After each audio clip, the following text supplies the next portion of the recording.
Mobile phone আমদানিতে tax কমানোর ঘোষণা দিয়েছে সরকার। প্রধান উপদেষ্টার প্রেস সচিব শফিকুল আলম জানান, আমদানিকৃত মোবাইল ফোনে কাস্টমস ডিউটি 25% থেকে কমিয়ে 10% করা হয়েছে। একই সঙ্গে দেশে উৎপাদিত মোবাইল ফোনের ট্যাক্স 10% থেকে 20% নির্ধারণ করা হয়েছে।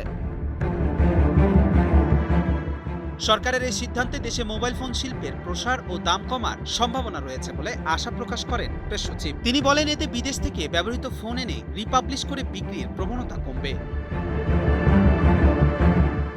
এতে সাধারণ ক্রেতারা উপকৃত হবেন এবং সরকারও রাজস্ব বঞ্চিত হবে না বলে মন্তব্য করেন তিনি। নতুন বছরের বই বিতরণ প্রসঙ্গে শফিকুল আলম জানান, আগামী 15 জানুয়ারির মধ্যে সব পাঠ্যপুস্তক শিক্ষার্থীদের হাতে তুলে দেয়া সম্ভব হবে।